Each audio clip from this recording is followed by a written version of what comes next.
안녕하십니까. 11월 1일 MBN 토요와이드 시작합니다. 20년 만에 우리나라에서 개최된 에이펙 정상회의 본회의가 조금 전에 막을 내렸습니다. 잠시 후에는 한중 정상회담이 시작될 것으로 보이는데요. 세 분 모시고 자세한 얘기 나눠보도록 하겠습니다. 김열수 한국군사문제연구원 안보전략실장, 전가림 호서대 교양학부 교수, 고란 경제전문기자와 함께합니다. 어서 오십시오. 네, 안녕하세요. 네, 조금 전 에이펙 폐회식에서 이재명 대통령은 차기 의장국인 중국 시진핑 주석에게 의장직을 넘겼는데요. 관련 영상 먼저 보고 오시겠습니다.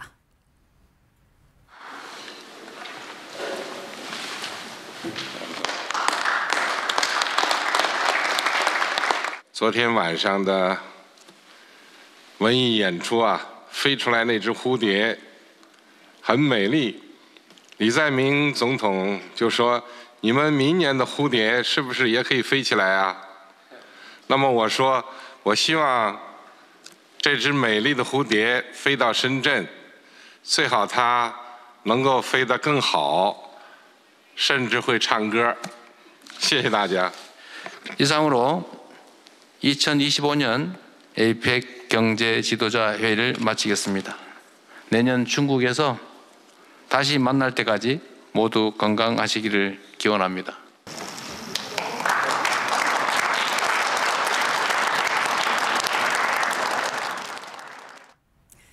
네, 에이펙 정상회의 본회의가 조금 전에 폐막을 했습니다. 그야말로 일주일간 거의 외교의 슈퍼위크였다, 이렇게 할 수도 있을 것 같은데 그중에서 가장 좀 인상 깊었던 장면이 있으실까요? 글쎄요, 이제 에이펙이라고 하는 것이 사실은 어떻게 보면 1년 내내 하는 회의거든요. 네. 그중에 이제 핵심적인 것이 마지막 이제 일주간에 모여 있고 그 중에서도 이제 어제하고 오늘이 정상회의하는 거니까 핵심적인 거죠. 네. 그래서 에이펙 회의할 때 우리 대통령께서 개회사하신 거 그것도 뭐 좀 인상적이었고 그리고 이제 이 시진핑 주석이 제일 마지막에 늦게 들어와서 좀 무뚝뚝하게 들어왔다가 나중에 인상이 펴진 거 그것도 좀 뭐 인상적이었고 네. 전체적으로 아주 부드럽게 잘 진행이 된 것 같습니다. 큰 외교 행사였는데 사고 없이 그래도 성황리에 좀 마무리가 된 것 같습니다. 네, 그렇습니다. 무척 성공적인 회의라고 저는 봅니다. 왜냐하면은 경주라는 역사 그리고 문화의 고도에서 이렇게 20여 개국의 정상들이 모인다라는 것이 쉽지 않고요. 그리고 잘 아시다시피 이게 경주라는 곳이 물론 상징적인 의미가 있습니다만 교통이라든지 우리가 이런 정상들을 모시기에는 좀 불편한 점이 없지 않습니다. 더군다나 이번에는 미중 간의 전략 경쟁 관계 속에서 미국과 중국의 지도자 그리고 아시아의 주요 국가인 일본의 지도자도 참가를 해가지고서 거의 슈퍼 파워들이 모두 모였다라고 봐도 되고요. 더군다나 이제 동북아와 관련된 북한의 어떤 행위 때문에 상당히 우리가 좀 조바심 있게 또 관찰하기도 했는데 자연스럽게도 그런 문제에 있어서 아무런 문제가 없었다라는 거는 이번 경주 에이펙 회의의 성과라고 할 수 있겠습니다. 예, 성과를 짚어주셨는데 고 기자께서는 이번 외교 일정들 다 어떻게 좀 보셨습니까? 개인적으로는 외교 일정도 관심사였겠지만 오히려 외교 일정보다는 CEO 서밋에 더 관심이 많이 갔습니다. 아무래도 이제 경제 전문 기자니까 네, 그쪽에 좀 더 이제 관심이 생기셨나 보네요. CEO 서밋 관련돼 가지고 이제 대한상회에서 보고서를 하나 냈었어요. 이번에 경주 에이펙을 통해 가지고 고용 유발 효과가 한 22,000명 되고 경제적 효과가 7조 4천억 정도 된다라는 보고서였는데 사실 어떤 글로벌한 행사가 열리면 관련돼서 엄청난 경제 효과가 있다라고 말은 하지만 사실 다들 고개를 갸웃하거든요. 그 정도 효과가 있을까? 그런데 이번 글로벌 이제 에이펙 CEO 서밋을 통해 가지고 실질적으로 여러 가지 국내 기업에 대한 대규모 투자가 발표되는 등 실질적인 경제 효과가 엄청났다라는 점에서 이번 에이펙의 성과를 설명할 수 있겠다라는 생각이 듭니다. 예, 이번 기간에 에이펙 CEO 서밋도 있었고 각종 정상회담들도 있었고 이제 어제 오늘 에이펙 본회의까지 정말 굵직한 일들이 굉장히 많았었던 것 같습니다. 그런데 무엇보다 이제 오늘 있었던 폐막식에서의 관심은 이른바 경주선언이라고 불리는 이 공동선언문이 채택이 될 것인가, 또 채택이 된다면 자유무역, 다자주의 이런 표현들이 담길까였는데 지금 공개된 바로는 일단 무역이나 투자 이런 표현을 좀 들어간 것 같아요. 네, 그래서 이제 가장 인상 깊었던 부분에서 제가 오히려 이제 이 부분을 또 다른 질문하실 것 같아서 빼먹고 말씀을 안 드렸는데 폐막식에서 3가지 문서를 채택을 했다고 말씀을 하셨어요. 그래서 크게 보면은 개방적이고 역동적이고 평화로운 아태 공동체를 만들어 가자. 이것이 사실상 경주 선언이에요. 그게 첫 번째 성과 문서로 채택이 되었고요. 예. 두 번째는 이제 에이펙의 AI 이니시에이티브 이거를 이제 문서로 채택을 했고요. 네. 세 번째는 이제 아태 인구 구조 변화에 대비한 그런 문서 이 세 가지가 채택이 됐는데 특히 이제 그 경주 선언에서 개방적이고 역동적이고 평화로운 아태 공동체라고 이제 얘기를 했잖아요. 그래서 이것은 지금 미국이 얘기하고 있는 공정무역 또는 중국이 얘기하고 있는 자유무역 이 사이에서 용어를 어떻게 선택하느냐 하는 것이 굉장히 큰 고민이었을 텐데 예. 자유무역이나 공정무역이라는 이런 단어를 다 뺀 상태에서 개방적이고 역동적이고 평화로운이라는 단어를 사용을 했고요. 사실상 마지막에 나와 있는 아태 공동체라는 이 표현은 예. 중국의 시진핑 주석이 CEO 서밋 연설에서 얘기한 아태 경제 공동체의 그 표현이 그대로 들어간 그런 측면이 있다 이렇게 말씀을 드릴 수 있습니다.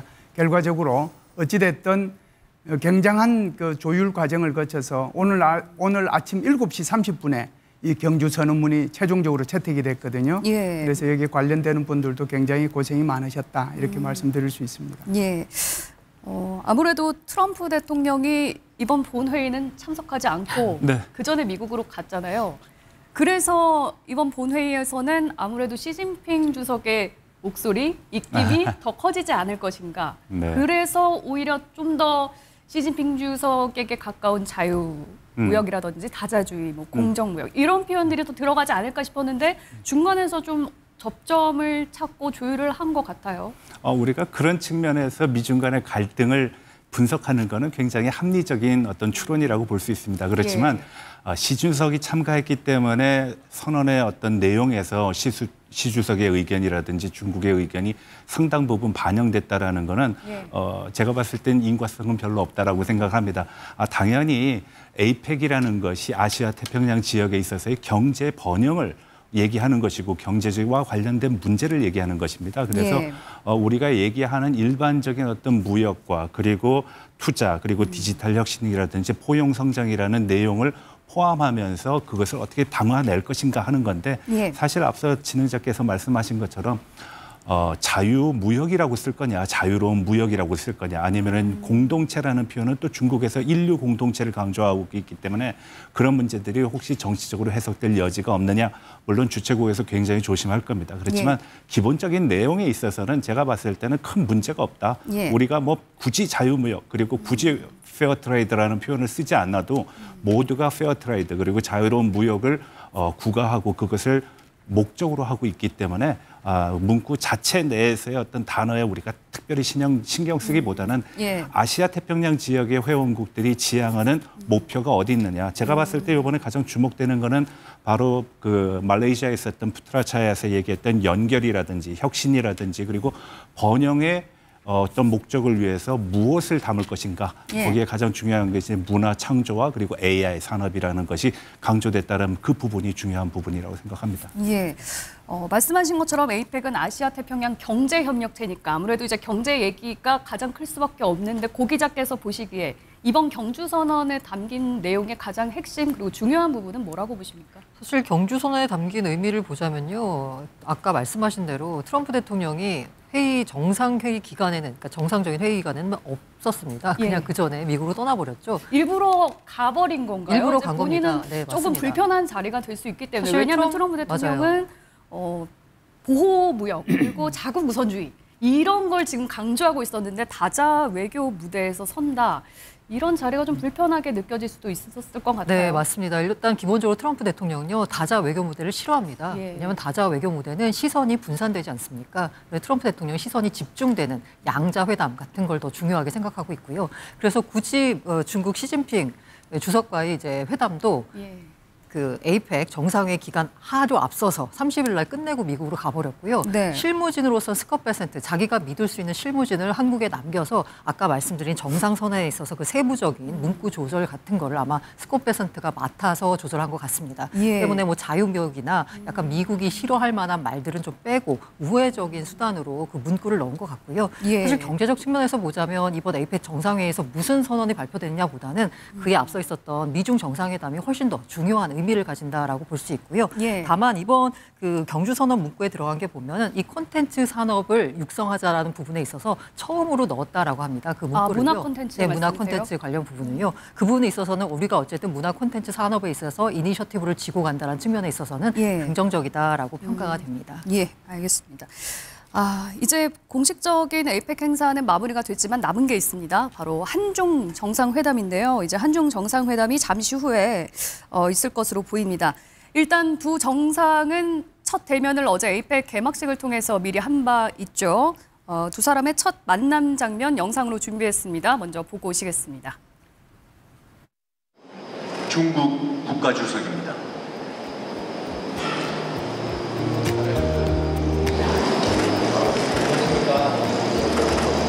오는 길 불편하지 않아요?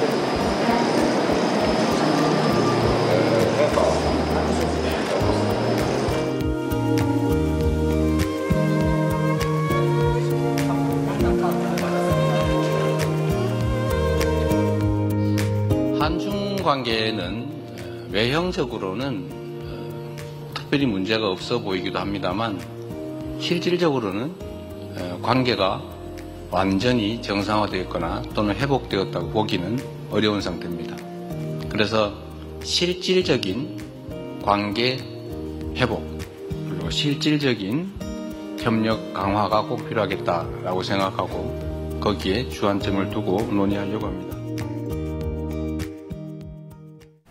예, 두 정상이 사실 이제 어제 처음 만나기는 했습니다만 초반에는 약간 좀 어색해 보이고 약간 좀 버스게 보이기는 했습니다만 그래도 이제 오늘은 아무래도 이제 구면이 된 거잖아요. 그래서 이제 정상회담에서는 조금 더 분위기가 편안해지지 않을까 이렇게 조심스럽게 좀 예측을 해볼 수 있을 것 같은데 어떻게 예상하십니까? 예, 뭐 분위기는 뭐 괜찮아질 것 같습니다. 물론 이제 그 지금 돌발 변수가 하나 생기긴 했죠. 그러니까 원자력 추진 잠수. 그렇죠. 원자력 추진 잠수함 때문에 돌발 변수가 생기긴 했는데 예. 지금 대통령실 대변인 이제 발표한 걸 보면 의제가 뭐가 오를 거냐 예. 여기에 이제 우리가 초점을 좀 맞출 필요가 있다라고 생각을 해요. 예. 그래서 대통령실 대변인 얘기 들어보면은 민생 문제를 먼저 얘기할 거고 그리고 이제 자연스럽게 한반도 비핵화 문제와 한반도 평화 문제를 논의하게 될 거다 이렇게 얘기를 했거든요. 예. 그래서 이제 이게 민생 문제라고 하는 것이 지금 이제 한국과 이 중국 사이에 여행할 때 비자 서로 지금 현재 면제 주고 있지 않습니까? 예. 그럼 이 문제에 대한 이제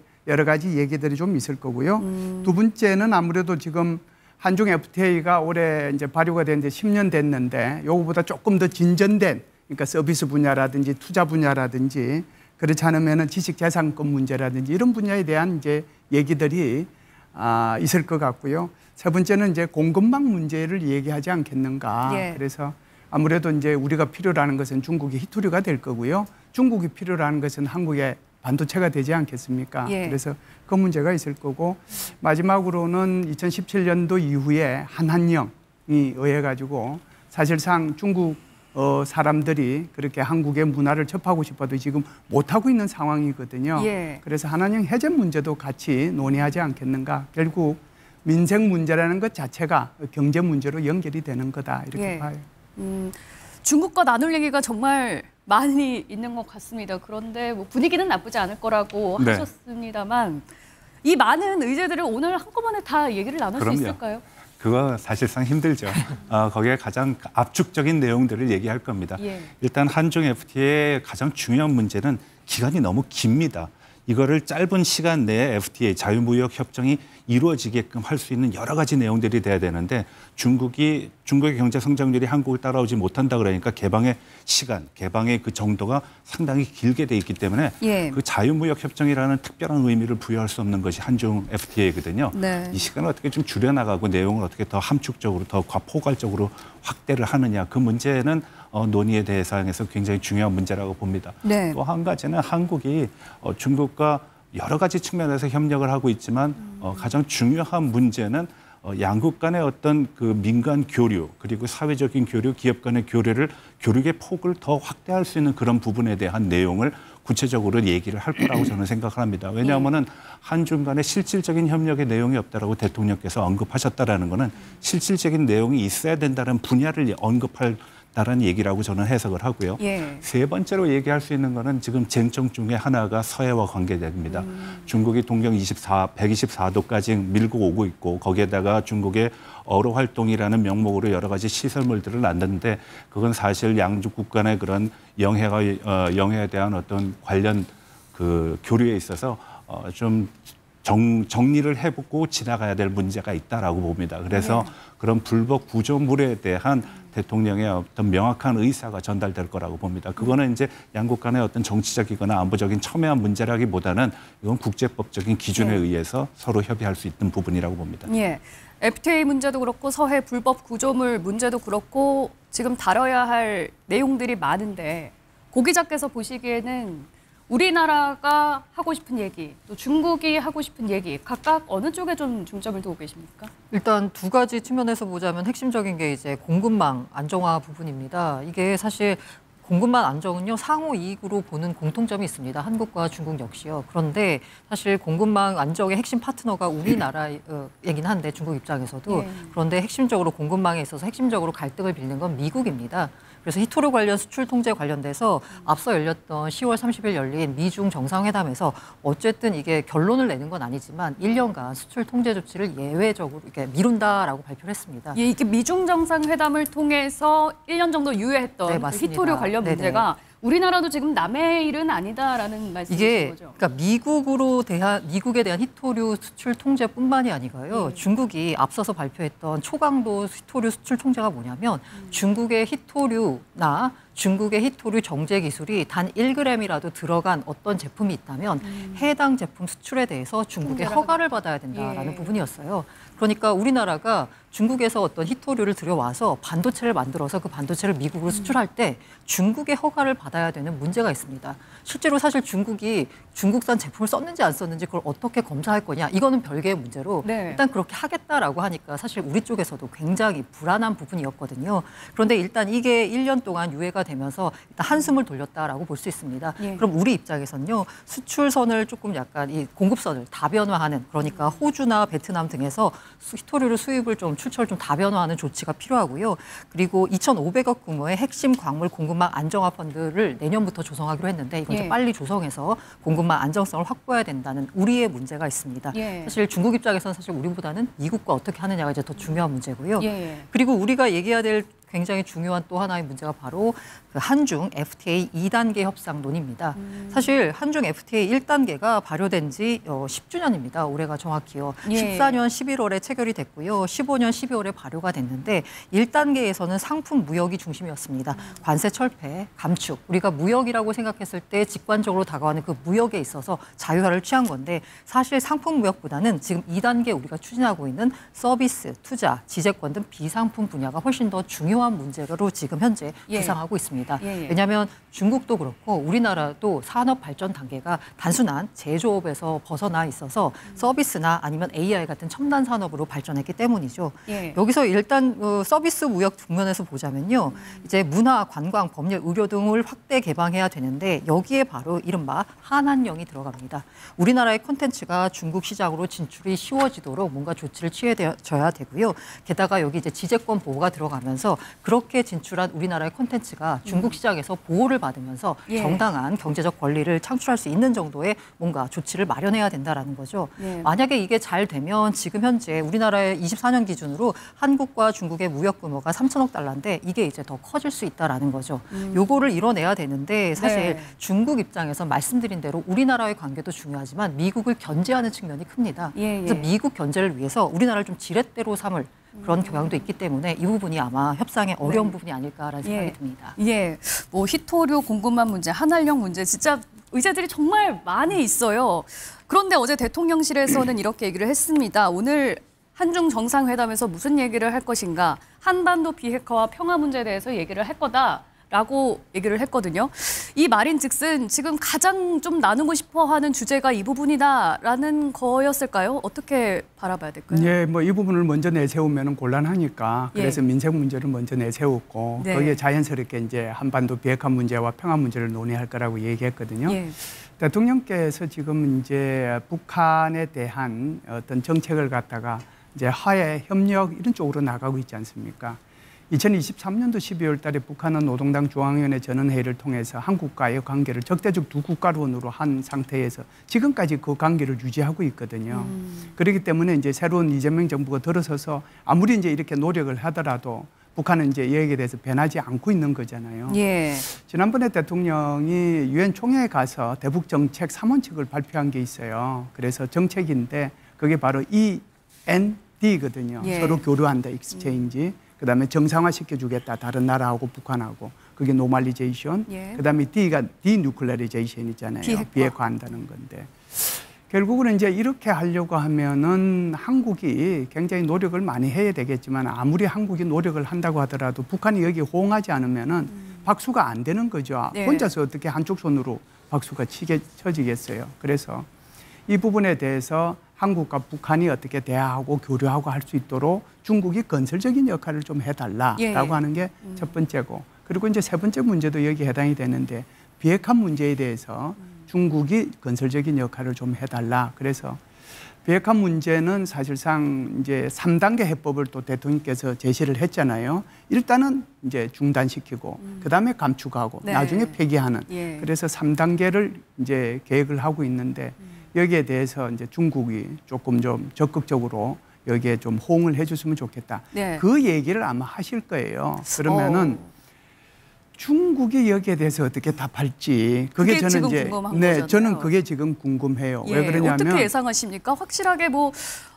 END 이니셔티브에 대해서 중국이 지지한다 이런 표현을 내기는 좀 어려운 상황인가요? 아니면 그래서 이제 이 부분은 어떻게 이제 나중에 나중에 이제 회담이 끝나고 난 뒤에 발표가 될지 제가 이제 그게 제일 궁금하다라고 생각을 하는데 예. 사실상 그 중국의 대한반도 정책은 딱 세 가지로 정해져 있거든요. 네. 첫 번째가 한반도 평화와 안정이고요. 두 번째가 한반도의 비핵화입니다. 예. 그리고 이제 세 번째가 분쟁은 평화적으로 해결하고 대화로서 해결한다. 이 세 가지 원칙은 사실상 뭐 이 중국이 변함없이 지금 지켜가고 있는 그 원칙 중에 원칙이거든요. 예. 그러면은 이제 평화와 안정을 위해서 중국이 해야 할 일이 있고 비핵화를 위해서 해야 할 일이 있잖아요. 그런데 이 비핵화 문제에 대해서 지금 중국이 행하고 있는 이런 행동들을 보면 상당히 한반도 비핵화 문제하고 멀리 떨어져 있어요. 왜 그러냐면 2016년도, 17년도에 북한이 그렇게 핵과 미사일을 발사하고 그랬을 때 예. 사실상 유엔 대북 제재 결의안이 4개, 3개 이렇게 통과가 됨으로써 북한으로 들어가는 모든 물자, 북한으로 나오는 모든 물자 이걸 다 차단을 했거든요. 네네.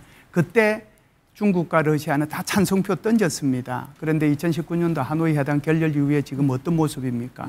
아무리 북한이 그렇게 유엔 대북 제재 결의안을 위반하더라도 중국과 러시아는 여기에 대해서 안보리 제재 결의안을 통과시켜주지 않을 뿐만 아니라 더 나아가서 오히려 지금 대북 제재 결의안까지 해제시키자고 얘기하고 있고 예. 더군다나 좀 걱정스러운 것은 최근에 김정은이가 저기 중국을 방문해서 천안문 막루에 올랐다가 그리고 북중 회담을 했지 않습니까? 네. 그래서 북중 회담 모두 발언 속에서 그리고 이제 북중 회담이 끝나고 난 뒤에 어떤 언론에서도 북한의 비핵화라는 표현 자체는 사라졌어요.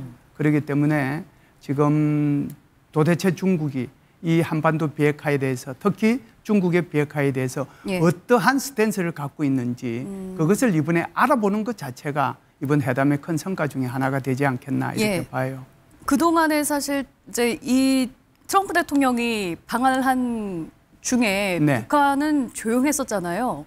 그런데 이제 반응이 나왔어요. 이 대통령실에서 비핵화 문제를 좀 다루고 그렇죠. 싶다라고 얘기를 하니까 좀 거친 표현을 써가면서 네네. 얘기를 했거든요. 예, 예. 이 말은 일부러 이제 중국을 좀 압박하겠다 이런 태도 때문일까요? 그런 태도도 있고요. 기본적으로 중국은 북한은 그렇습니다. 예를 들어서 이제 유엔 그 안전보장이사회에서 또는 유엔 총회에서 그렇지 않으면 제네바 군축회의에서 누군가가 이제 예를 들어서 북한 비핵화에 대해서 얘기를 하면 그 다음 날 꼭 북한에서는 어떤 형태로든지 반응이 나와요. 예. 그래서 이번 같은 경우에도 우리 대변인실에서 북한 비핵화, 소위 말해서 한반도 비핵화 문제를 얘기했기 때문에 예. 여기서 북한의 외무성 부상이 여기에 대한 이제 담화를 발표를 하고 어리석은 짓이고 개꿈이다라고 얘기를 한 거죠. 네. 그래서 이것은 뭐 북한이 늘 해왔던 그런 패턴의 일환이긴 하지만 이번 같은 경우에는 한국에 대한 어떤 경고 이런 메시지도 있지만 중국에 대한 경고의 메시지도 이 속에 좀 포함은 되지 않겠는가 이런 생각은 해요. 예. 그럼 전 교수님께서 보시기에 이번 한중 정상회담에서 어떤 뭐 공동 선언문 같은 게 좀 나올 수 있을 거라고 보세요? 네, 충분히 나올 거라고 봅니다. 그럼 여기에 또 그 한반도 비핵화 관련한 그 문제에 문장이 있어서는 포함이 될지요, 비핵화라는 가져가시죠? 우리의 의도와는 관계없이 다른 표현으로 작용할 것 같습니다. 예. 나타날 것 같습니다. 일단 중국이 생각하는 그 비핵화라는 거는 안정적인 관리만 해도 비핵화라는 식으로 이해를 하고 있습니다. 북한이 가지고 있는 비핵화라는 문제, 왜 북한이 앞서 김 교수님께서도 말씀하신 것처럼 비핵화 문제에 대해서 그렇게 민감하냐. 네. 핵 보유국의 지위를 가지고 미국과 담판을 하겠다는 것이고 그 담판 과정에서 핵 군축의 얘기를 하면서 자기는 전략적인 핵 자산을 갖고 있는 절대 국가라는 것을 강조하기 위한 것입니다. 그리고 한국을 패싱하는 것이고요. 그런데 이 상황 속에서 중국이 그것을 컨트롤할 수 있는 입장은 못 됩니다. 제가 봤을 때는. 그리고 사실상 그 부분 정도가 상당히 미국을 자극하고 동북아에 있어서의 중국의 역할 그리고 북한의 어떤 지위 모두를 컨트롤할 수 있는 입장에서 중국이 상당히 우위를 선점하고 있다라고 판단하기 때문에 중국도 거기에 대해서 미온적인 자세를 취해온 것이고요. 예. 그래서 이런 부분에 있어서 비핵화의 의지를 서로 담자라는 데는 아마 동의를 할 겁니다. 그렇지만 네. 한반도 비핵화 문구상에는 문제 없습니다. 다만 그 비핵화 누구를 위한 비핵화라는 그 구체적인 표현은 아마 동의하지 않을 겁니다. 예. 이번 한중 정상회담 분위기가 크게 나쁘지 않을 거다라고 말씀을 하셨는데 말씀하신 것처럼 변수가 좀 있습니다. 원자력 추진 잠수함에 대해서 중국이 이 얘기가 나오자마자 불쾌한 기색을 내비쳤거든요. 이 부분도 오늘 얘기가 나온다면 어떤 식으로 이재명 대통령은 외교력을 발휘해야 할지, 시진핑 주석은 또 어떤 식으로 불만을 표현할지 이 부분도 좀 궁금해집니다. 네, 굉장히 중요한 질문을 하셨는데요. 네. 제가 볼 때는 이 문제는 어떤 형태로든지 아마 논의는 될 거다라는 생각을 합니다. 아무래도 이제 중국의 시진핑 주석이 이 문제를 먼저 꺼낼 가능성은 있죠. 예. 그리고 제가 볼 때는 오히려 이 문제를 꺼내가지고 이번 기회에 논의를 하는 것 자체는 오히려 한국한테 기회가 될 수 있다. 이렇게 저는 먼저 말씀을 드리고 싶어요. 우선 이제 중국하고 일본하고 어제 중일 정상회담을 했지 않습니까? 예. 중일 정상회담을 했을 때 사실상 중국의 시진핑 주석은 이 다케이치 수상 또는 이제 일본 자민당의 어떤 그 역사 인식에 대해서 지적을 했고요. 예. 그에 반해서 다케이치 일본 총리는 예. 이 중국에 대해서 남중국해, 동중국해에 대한 어떤 현상 변경 문제하고 홍콩 인권 문제까지 거론을 했거든요. 그러면서도 사실상 중국과 일본 간의 어떤 교류라든지 협력이라든지 뭐 이런 것들에 대해서 충분한 논의를 했단 말이죠. 예. 그래서 제가 볼 때는 이번에도 우리 한국과 중국 사이에 이런 원자력 추진 잠수함에 대한 껄끄러운 문제가 있는데 이 문제를 오히려 풀고 가는 것이 좋겠다는 생각을 해요. 예. 2017년도에 사드 문제가 나왔을 때 사실상 시진핑 주석은 이 사드 문제를 가지고 엄청나게 오해를 많이 했거든요. 네. 그것 때문에 이제 한한령이 지금까지 지속해 왔다고 해도 과언이 아닌데 그렇다라고 하면은 이제 지금 우리 앵커님께서 저한테 질문하신 것처럼 우리 대통령은 도대체 어떻게 여기에 대응해야 될 거냐 이런 거잖아요.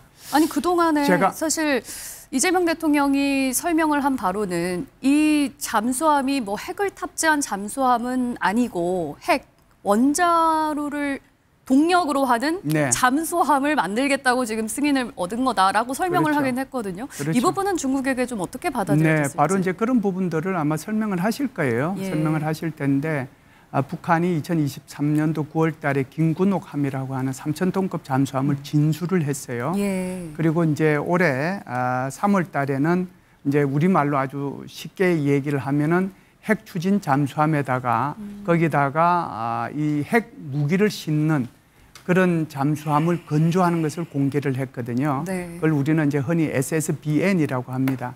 핵 추진만 하면은 SSN이라고 하고요. 거기다가 핵 무기를 싣는 거 그것은 SSBN이라고 얘기해요. 북한이 바로 SSBN을 지금 건조하는 것을 가지고 공개까지 했단 말이죠. 그렇다라고 하면 우리의 한국의 지금 디젤 잠수함이 그 북한의 SSBN을 갖다가 감시하고 따라잡고 관리할 수 있느냐? 예. 절대로 못해요. 왜 그러냐 하면 이 차이는 그러니까 이 핵추진 잠수함하고 디젤 엔진하고의 차이는 잠항 능력. 사실상 핵추진 잠수함은 이론상으로는 보면 20년, 30년 동안 바닷속에 있어도 되는 거예요. 예. 그리고 속도도 2~3배 정도 더 빠르거든요. 그리고 이제 생존성도 훨씬 더 좋고 핵추진 잠수함이 그리고 이제 무장력도 훨씬 더 좋아요. 네. 그러니까 모든 면에서 더 좋단 말이죠. 그런데 그걸 갖다가 북한이 곧 이제 공개를 했으니까 얼마 있지 않으면은 러시아 기술을 지원받아가지고 이걸 진수식을 가질 거 아니에요. 예. 그러면 한국은 여기에 대해서 속수무책이에요. 그래서 이런 문제를 네. 아무래도 좀 이번 기회에 그냥 솔직하게 얘기하는 것이 좋겠다 하는 예. 생각이 들고요. 사실상 중국이 여기에 대해서 감나라 배나라고 하는 것은 주권을 침해하는 행위라고 생각을 해요. 예. 왜 그러냐면 중국은 현재 SSN이라고 하는 배를 잠수함을 6척 가지고 있고 SSBN이라고 하는 잠수함을 6척 가지고 있고 총 12척의 잠수함을 가지고 있으면서 예. 그걸 가지고 한국 해역을 얼마나 은밀하게 지금 들어오는지 그건 아무도 몰라요. 사실상 중국 함정이 작년도에 한국 해역을 침범한 게 330번이고 예. 중국의 항공기가 카디지를 진입한 것도 30번이 넘어요. 네. 그러면 물속에 들어있는 건 얼마나 들어오는지 모르는 상황이잖아요. 그래서 이런 문제들도 솔직하고 허심탄회하게 예. 이렇게 뭐 이 회담의 첫머리에 이걸 하고 그리고 나서 어떻게 더 이제 예. 경제적으로 또 협력해 나갈 건가 이런 부분을 얘기하는 것이 오히려 우리한테는 기회가 될 수도 있다 이런 생각을 합니다. 예. 중국이 왜 이 부분에 대해서 그렇게 기분 나빠할까를 들여다보면 사실 우리나라에서 이런 원자력 잠수함이 필요한 이유 중에 하나가 뭐 북한도 그렇고 중국의 잠수함을 추적하기가 좀 어려운 이유가 있다라고 이제 설명을 했는데 어쨌든 이번 기회에 오히려 이게 기회가 될 수 있다. 중국을 잘 설득해서 설명할 수 있는 기회를 얻은 것이다. 그래서 혹시나 예전에 그 사드 배치 문제 때문에 지금까지 중국과 이렇게 사이가 많이 안 좋았었잖아요. 네. 이번 사안이 중국과의 관계에 미치는 영향은 어느 정도 될 거라고? 저는 없을 거라고 봅니다. 전혀 왜냐하면 없을 이건 거라고 주권의 문제고 우리가 지금 사드하고 지금 핵추진 발전 잠수함하고는 상황적으로 내용이 다른 겁니다. 미국이 자발적으로 이제 배치를 한 거하고 이거는 우리 필요에 의해서 가지겠다라는 건데 우리가 우리 언론에서 이 문제를 다룰 때 한 가지 명심해야 될 거는 핵추진 발전 잠수함이라는 겁니다. 예. 핵잠수함이라 아니라는 겁니다. 이게 전략 무기이긴 하지만 우리는 주로 운송하는 매개 수단으로서이지 그 하나의 핵심적인 내용이 아니라는 걸 우리가 방점을 둘 필요가 있습니다. 그래서 시진핑 국가주석 같은 경우에도 이 내용이 나오고 난 다음에 바로 응수한 내용이 핵 확산에 유의해달라라는 표현을 썼습니다. 예. 반대할 수 없는 얘기거든요.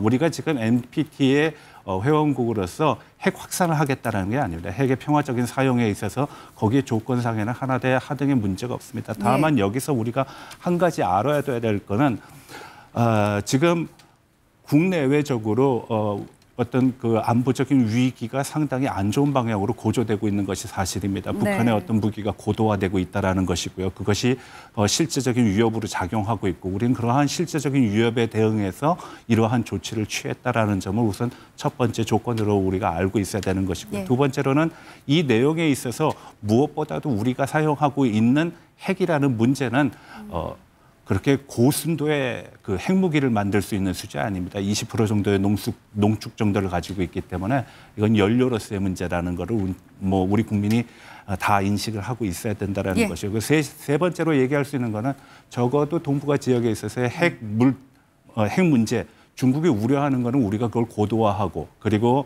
첨단화하고 그리고 소형화하는 문제로 인해 가지고선 폭탄이나 이런 걸 만들 거를 우려하고 있긴 하지만 사실은 우리는 이미 비핵화를 선언한 국가이고 이 핵의 문제에 관해서는 중국이 의도하는 그런 방향으로 가고 있지 않다는 것은 분명합니다. 알겠습니다. 한중 정상회담에서 과연 어떤 의제들이 테이블에 오를까 지금 저희도 굉장히 많은 얘기를 나눴는데 지금 조금 전에 시진핑 주석과 공식 환영식이 시작됐다는 소식 방금 들어왔습니다. 사실 그동안의 정상회담에 있어서 미국 그리고 일본 등과 주고받은 선물들도 굉장히 관심이 많았었잖아요. 오늘 정상회담에서는 무엇을 주고받을지 이 부분도 좀 궁금해집니다. 트럼프 대통령에게는 일단 금관 모형 그리고 무궁화 훈장을 수여했었는데 어떤 모습이었는지 준비된 영상 좀 보고 오실까요?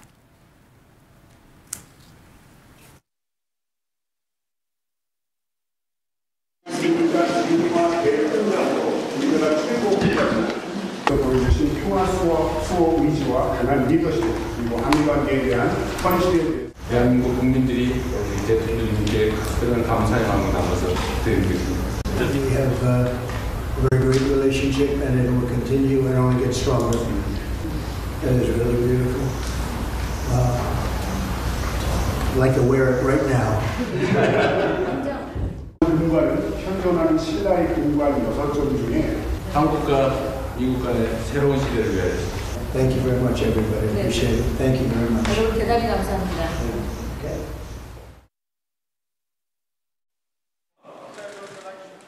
최종 정상이 지금 만났습니다. 양국 깃발을 배경으로 사진 촬영을 준비하고 있는 것 같습니다. 과연 어떤 선물을 주고받을 것인가? 이 부분을 지금 우리가 쉽게 좀 예측을 해볼 수 있을까요? 신라라는 것이 하나의 힌트가 되지 않을까라고 생각합니다. 금관을 준 이유도 그것과 무관하지 않을 것이고요. 그렇다면 신라 그리고 문화적, 역사적인 어떤 정서가 담겨져 있는 물건이 될 것이고요. 제 개인적인 생각으로는 우리가 뭐 오방색을 가지고 여러 가지 의미를 부여하고 또 자개를 가지고 다양성의 어떤 특징을 우리가 강조하고 그리고 나무로 된 소재의 어떤 뭐 문서함이라든지 이런 걸 필통을 가지고 보통 오랜 친구의 어떤 의미를 담아서 전달하기 때문에 그런 문제가 있을 것이고 자고로 중국과 한국은 어떤 동양이라는 문화를 배경으로 하고 있기 때문에 뭐 사군자의 그림 같은 것이 담겨져 가지고선 뭐 시진핑의 어떤 품격과 한국과 양국 간의 어떤 정서적인 유대를 강조하는 것도 될 것이라고 생각합니다. 지금 자막으로 좀 나왔습니다. 이재명 대통령이 시진핑 주석에게 고급 바둑판과 자개 쟁반을 선물로 전달했다라는 소식이 들어왔는데 아직 사진은 좀 공개가 되지 않은 것 같아요. 어떤 모습일지 좀 궁금해지는데 이 정도면 트럼프 대통령에게 줬던 그 선물에 준하는 정도라고 볼 수 있을까요? 돈은 차이가 많이 날 것 같은데요. 그런가요? 아무래도 금이 이제 조금 들어갔다고 하니까 트럼프 대통령의 트럼프 대통령한테 들어간 금은 꽤 많습니다. 뭐 고란 기자님이 더 잘 아실 텐데 거기에 무궁화 대훈장하고 건관에 들어가는 것이 엄청나게 뭐 많고요. 단위가 억 단위라고 그러는데 그리고 이제 이 건관을 바라보는 트럼프 대통령의 눈빛을 보면 완전히 거기에 그냥 홀려 있어요. 왜 그러냐면 트럼프 대통령은 지금까지 쭉 살아오면서 유럽의 왕관들은 많이 봤잖아요. 그런데 동양의 저 건관은 처음 보는 거거든요. 그리고 저게 이제 뭐 1000년 넘은 그런 이제 오래된 그런 건관인데 그러니까 이제 얼마나 넋을 놓았으면은 저거 오히려 건관하고 무궁화 저기 대훈장 야 이거 내 그 비행기에 실어. 왜 그러냐면 자동적으로 거기 가게 될 텐데 그 정도로 이제 관심을 가졌는데 글쎄요 지금 제가 볼 때는 그 시진핑 주석이 워낙 이제 바둑을 좋아하시니까 그래서 이제 바둑판하고 또 자개라고 하는 것이 뭐 대한민국이 워낙 유명하니까 뭐 이거 돈으로 따질 수는 없지만 그래도 온 정성을 다해서 하지 않았나라고 생각하고요. 그보다는 이제 더 큰 게 저는 있다라고 생각을 합니다. 사실상 우리가 그 이 짧은 시간 내에 그 미국의 트럼프 대통령도 국빈 방문을 하게 했고 그다음에 그 중국의 시진핑 주석도 저 국빈 방문을 하게 했잖아요. 저 국빈 방문을 하면 지금 같은 저런 절차들이 굉장히 필요하거든요.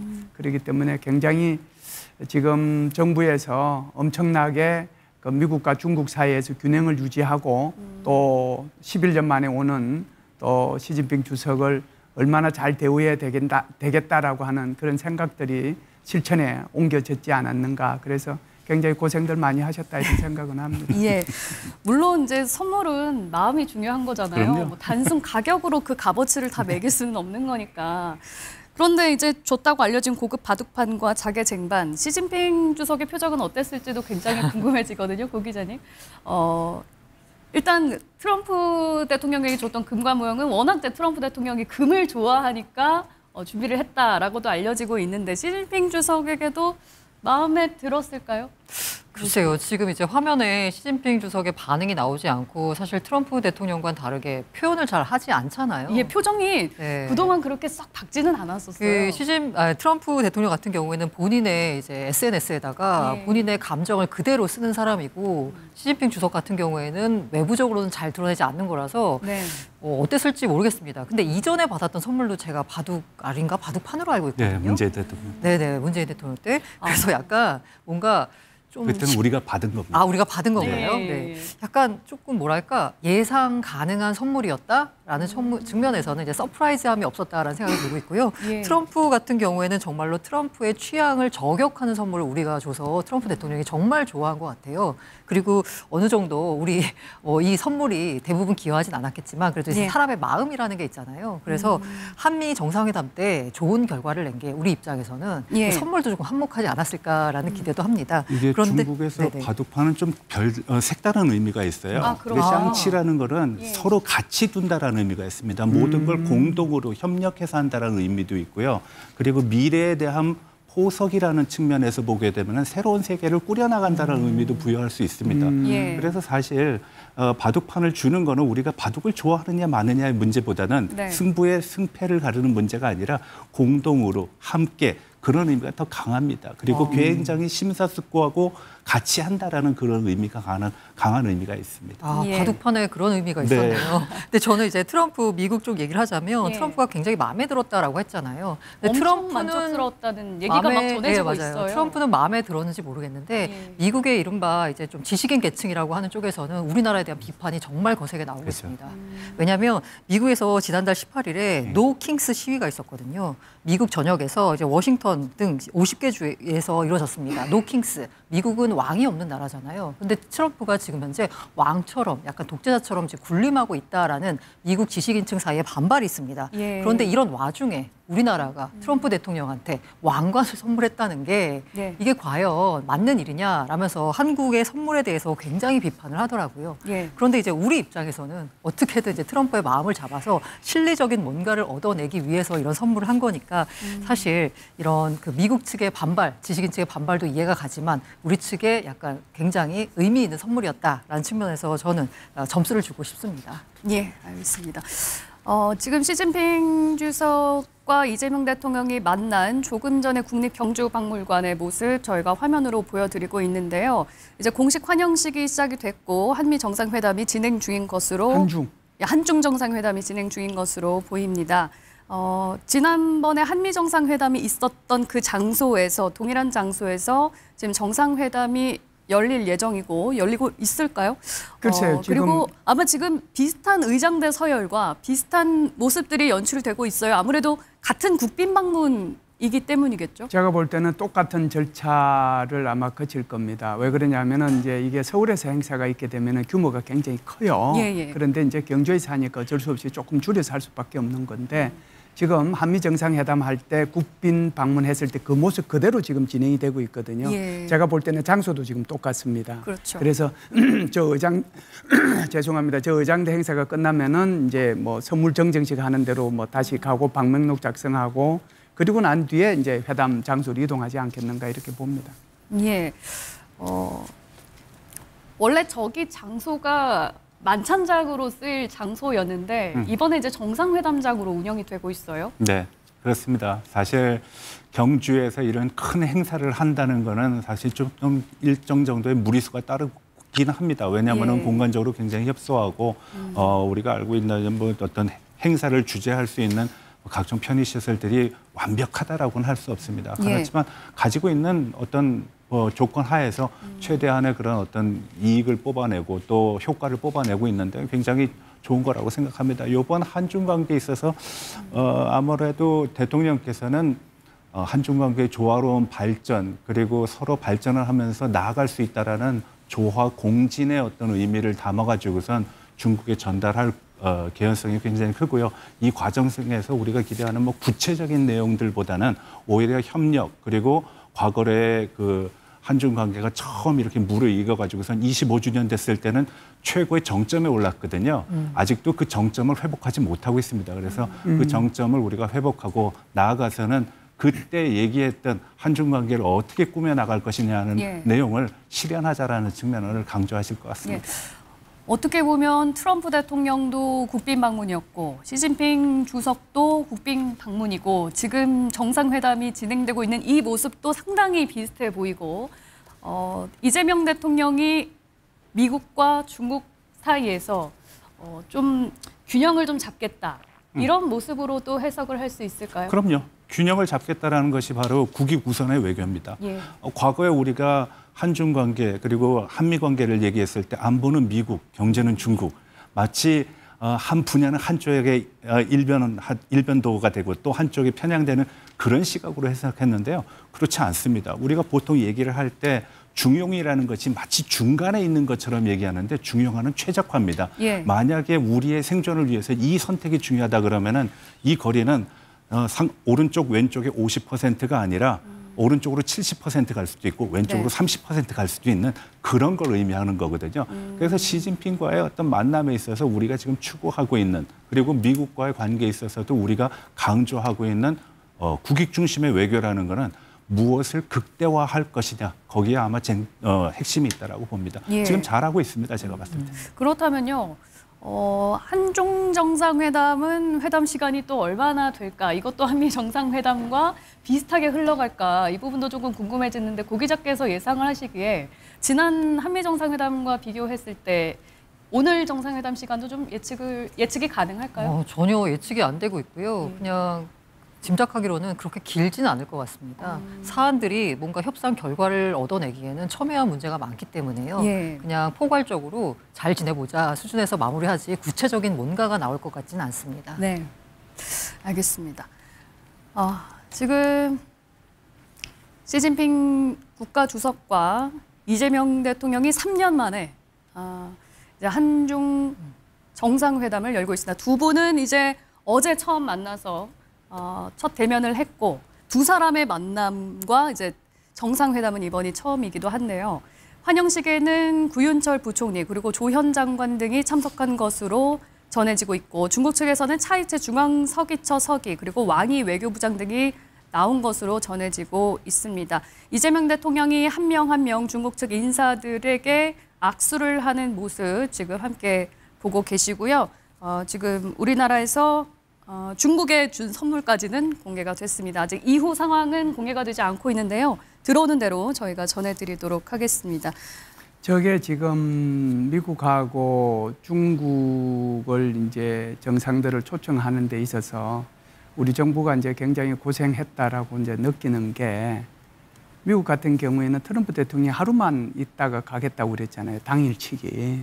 근데 그걸 어찌됐든 1박 2일로 만들었지 않습니까? 그리고 이제 국빈 방문 형식을 취해서 아주 그냥 온갖 예우를 다해서 트럼프 대통령을 맞이했고요. 중국의 시진핑 주석 같은 경우에는 우리가 국빈 방문으로 이렇게 하겠다고 그러니까 처음에는 싫다고 그랬어요. 중국에서. 근데 왜 그러냐면 지금 에이펙 회의가 오전에 끝났지 않습니까? 그런데 지금 이제 이게 한중 정상회담이 지금 진행이 되면서 그것도 다시 국빈 방문 행사니까 저런 이제 예식, 이제 의전 이런 것들이 지금 진행이 되고 있거든요. 그걸 이제 시진핑 주석이 받아들인 거죠. 그것만 하더라도 굉장히 큰 외교적 노력이 있었다. 저는 그렇게 봅니다. 한중 정상회담 소식은 들어오는 대로 계속 전해드리도록 하고요. 이번 에이펙 기간 동안에 또 화제가 됐던 장면이 있습니다. 바로 젠센왕 엔비디아 CEO, 이재용 삼성전자 회장, 정의선 현대차그룹 회장의 이른바 치맥 회동이었는데요. 많은 화제가 됐었죠. 준비된 영상 보시고 얘기 이어가겠습니다. 조금만 나와주세요.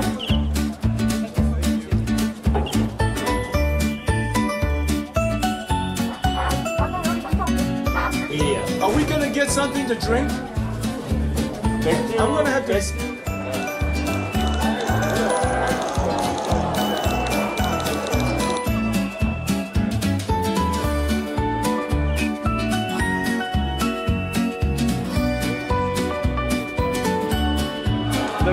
The chicken wings was so good. Have you been here before? It's incredible, right? This is the best way to enjoy Chimek. Yeah, of course. Wow. This is fantastic. Welcome back. 그때는 치킨집에서 치킨 드시면서 저희가 온 국민이 함께 지켜봤습니다. 더군다나 골든벨까지. And I heard this is my Chimek brothers. 불관계도 20년이 넘어 친구 관계고 어저께 말씀하신 대로 같이 치맥했고요. 생전 처음으로 젠슨이 시켜서 골든벨도 울렸습니다. 저도 그 자리에 있었어야 되는데. I wish I were there. Next time. Nice to see all of you. Kombu chicken is very good.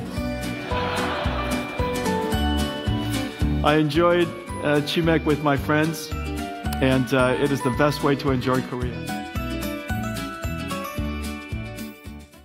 예. 이날 삼성동 일대가 정말 들썩였습니다. TV로 보신 분들 아마 나도 지금 저 자리에 갔으면 한 생각이 굉장히 많았을 것 같은데 여느 정상들 못지않게 가는 곳마다 굉장히 화제였거든요. 고 기자님께서는 어떻게 보셨습니까? 제가 보기에 정상보다 오히려 더 인기가 많았던 것 같습니다. 웬만한 연예인은 명함도 못 내밀 정도로 정말 많은 시민들이 보여서 Hey 젠슨 here 막 손 외치면서 젠슨 한번 눈길도 받아보고 사진도 한번 찍겠다는 그 열기가 정말 어마어마했습니다. 그리고 실제로 젠슨 같은 경우에도요.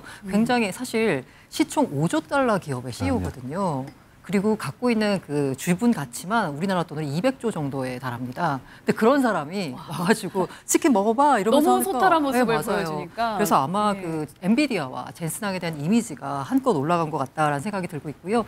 아울러서 지자리에 참석한 이제 삼성전자 이재용 회장이나 정의성 부회장에 대한 일반인들의 친근감도 한껏 높아진 것 같다라는 생각이 듭니다. 맞습니다. 저희가 그동안 대기업 CEO, 대기업 회장들이 그렇게 소탈하게 편안한 모습을 보여줬던 적이 있을까 싶은데 이번 기회에 정말 새로운 모습을 함께 볼 수 있었던 것 같아요. 저도 이제 언론 기사로 접한 내용이지만 저 자리에 못 갔기 때문에 좀 아쉽지만 어떤 꼬마애가 와서 이재용 회장한테 사인을 요청을 했대요. 그렇게 얘기했더니 그 옆에 정의선 회장이 나 누군지 아니라고 물어봤더니 그 꼬마가 모르는데요 라고 했더니 너희 아빠 차 타고 다니지 그 차 만드는 아저씨야 라고 했고 또 이제 다른 사람들한테 우리 아냐라고 했더니 이제 모른다라고 하니까 이재용 회장이 아저씨는 휴대폰 만들고 아저씨는 차 팔아서 팔아라고 이제 얘기를 했다라고 해요. 그 정도로 맞는 말이기는 하네요. 그런데 좀 굉장히 소탈하게 느껴집니다. 맞습니다. 친근한 모습을 보여줬다라는 측면에서 정말 달라진 기업 총수 이미지가 느껴집니다. 그런데 그날 그 꼬마 대박 났어요. 왜 그러냐면 여기 이제 좀 하얀 옷을 입었거든요. 여기에 이제 그 런닝 안에 네일 비슷하게 이렇게 입었는데 거기다 사인을 다 입었어. 그러니까 걔는 그것만 이렇게 잘 이렇게 보관을 해도 나중에 가치가 또 어마어마해지는 거 아니에요? 그렇죠. 젠슨항도 사인하고 이재용도 사인하고 다 사인해줬거든요. 그러니까 그것만 해도 뭐 대박이죠. 대박. 그 아저씨는 누군지 모르지만. 아니 대박이 났던 곳이 또 있습니다. 사실 저 치킨집이 와, 그 다음 날에 그 배달 주문 앱에서 엄청 상위권에서 거의 1위를 기록했다는 얘기도 들리고. 아니 실제로 저 삼성동에 있는 저 그 젠슨왕 자리는 그야말로 몇 시간을 기다려서 이제 앉을 수 있는 그런 성지가 됐고요. 성지죠, 성지. 그리고 사실 저 삼성동 이제 그 깐부치킨 거기뿐만이 아니라 사실 제가 사는 동네 깐부치킨도 사람이 그렇게 많지 않았거든요. 그런데 어제는 정말 인산인해를 이루더라고요. 다들 한번 그래서 이게 약간 가치로 매길 수 없는 엄청난 광고 효과였다라는 얘기가 돌고 있습니다. 그렇죠. 사실 이날 이제 정말 관심을 모았던 것 중에 하나가 누가 계산을 하느냐라는 거였는데 이제 공개가 됐죠. 사실 골든벨 울린 사람 따로, 돈 낸 사람 따로. 가불은 약간 이렇게 분명하니까. 됐어요. 가불은 분명하니까 이재용 CEO가 돈을 냈죠. 그렇죠? 맞습니다. 그리고 2차는 현대에서 하기로 했고, 뭐 골든벨은 젠슨왕이 울렸지만 결국 젠슨왕이 갑이라는 게 확실히 이제 증명이 된 거죠. 그 젠슨왕의 발언 중에 재밌었던 게 이 친구들 돈 많다라고 했는데 사실 제일 돈이 많은 건 젠슨왕 CEO였습니다. 세 분 모두 돈이 많으시죠. 그런데 여기에 못 가서 아쉬웠던 분이 또 있을 것 같습니다. SK 최태원 회장도 원래는 가기로 되어 있었는데 에이펙 CEO 서밋의 의장이다 보니까 아무래도 경주에서 현장을 챙겨야 되기 때문에 가지 못했다고 해요. 대신에 이제 따로 젠슨왕 CEO와 만났다고 하는 거죠. 그리고 사실 그 엔비디아에 있어서 SK 하이닉스는 핵심 파트너입니다. 네. 때문에 뭐 저 자리에 함께하지 않았다 그래서 그 중요성이 떨어지는 건 절대 아니고요. 네. 이후에 이제 엔비디아가 여러 가지 발표를 하면서 SK 하이닉스가 얼마나 엔비디아의 핵심 파트너인지도 다시 증명이 되기도 했고요. 네. 아쉬움을 표현한 분 또 있죠. 이재명 대통령. 또 아까 저야 마찬가지로 그 자리에 내가 갔어야 되는데 점점 연령대가 올라가고 있는 라고 하셨어요. 그 말인즉슨 이제 젠슨왕 CEO도 그러면 다음번에는 우리 다 같이 한번 보는 거 아닙니까? 라면서 이제 여지를 남겼는데 이 얘기는 좀 어떻게 들으셨어요? 뭐 상당히 어떤 소프트 파워를 발산할 수 있는 능력들이 대단하신 분들인 것 같습니다. 예. 특히 그러한 매력 공세가 제가 봤을 땐 젠슨 황이 어떤 사업가로서의 모습뿐만 아니라 굉장히 어떤 사건을 대하면에 있어서 유연하고 그리고 뭐 친민적인 정서를 잘 활용할 줄 아는 것 같습니다. 덕분에 이재용 그리고 정의선도 이번 기회를 통해 가지고선 굉장히 어떤 이미지 쇄신이라는 측면에서 굉장히 도움이 되지 않았나라고 봅니다. 네.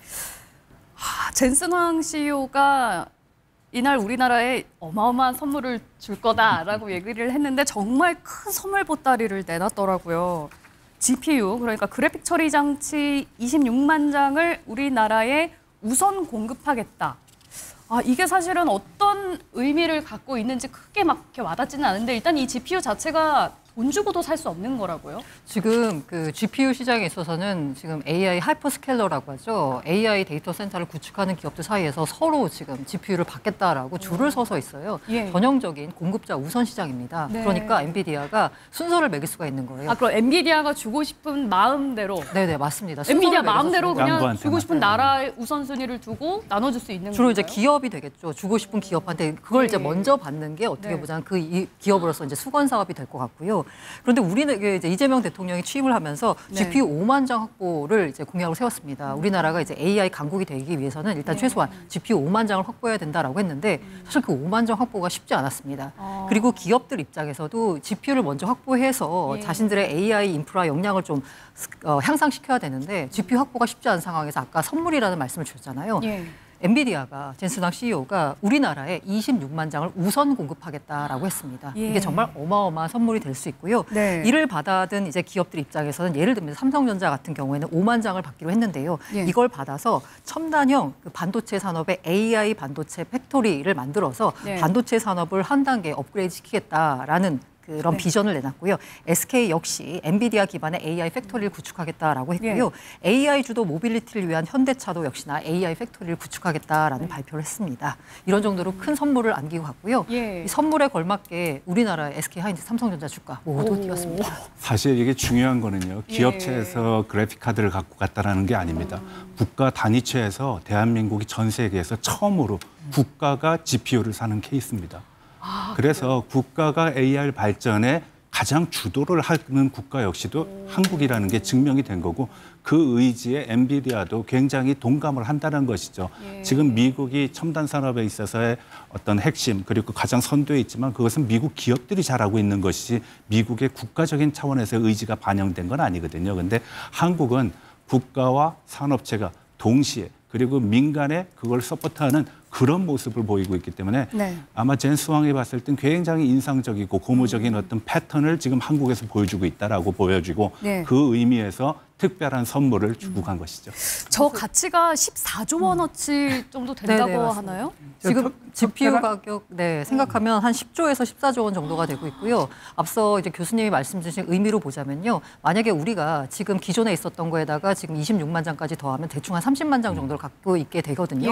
그렇게 되면 미국, 중국에 이어 우리가 GPU 보유 3위 국가로 올라서게 됩니다. 차이는 좀 많이 나요. 지금 저게 보면은 이제 독일에는 10,000장 주겠다고 그랬대요. 10,000장. 그리고 유럽연합은 총 통틀어 10만 장. 그리고 이제 영국은 맥시멈 12만 장 그랬는데 우리는 그거보다 훨씬 많은 거잖아요. 한국이 26만 장. 그리고 이제 지금 우리 고란 기자님 말씀하신 것처럼 이미 우리가 확보한 4만 장까지 합하면 30만 장이 돼서 세계 3위가 되는 거거든요. 그러면은 지금 이재명 정부가 추구하는 것이 AI 3대 강국이잖아요. 그 속에 들어갈 수 있는 거죠. 그래서 이제 이런 생각도 들어요. 그렇다라고 하면 왜 젠슨 황이라는 사람이 한국을 택했을까? 그런데 이 사람 말 속에 답이 있어요. 왜 그러냐면 한국은 소프트웨어 측면, 그다음에 산업 측면, 그리고 AI 역량 이 세 가지 차원에서 한국만한 이런 역량을 갖고 있는 나라가 전 세계에 몇 명이 되느냐. 그렇기 때문에 자기가 한국을 선택했다는 거거든요. 그날 그런 얘기도 했어요. 한국에 PC방이 있었고 e스포츠가 있었기 때문에 지금의 본인이 있었다라고 그렇죠. 할 정도로. 시작은 이제 그렇게 시작을 해서 지금은 이제 완전히 예. AI 반도체의 최선두주자가 된 거죠. 그렇기 때문에 한국에 대한 빚도 있다 뭐 이런 네. 얘기인데 그런 것보다는 한국이 그동안에 이렇게 이제 뭐라고 할까요? 뭐 전기 또 통신 그다음에 뭐 배터리, 인력 그리고 전력 이런 것을 다 제공해 줄 수 있는 이런 나라가 이런 인프라를 갖춘 나라가 전 세계 몇 명이 돼요? 몇 개국이 돼요? 없단 말이죠. 그러니까 사실상 뭐 우리한테 선물을 줬지만 또 예. 우리도 뭐 젠슨 황한테 선물 네. 줬다 이렇게 저는 생각을 해요. 아, 그렇군요. 와, 14조 원어치의 가치라니. 일단 이날 나왔던 치킨값이 한 200만 원 정도 됐다고 하는데 대신 내길 잘한 것 같습니다. 예. 세 번 말씀은 여기까지 듣겠습니다. 고맙습니다.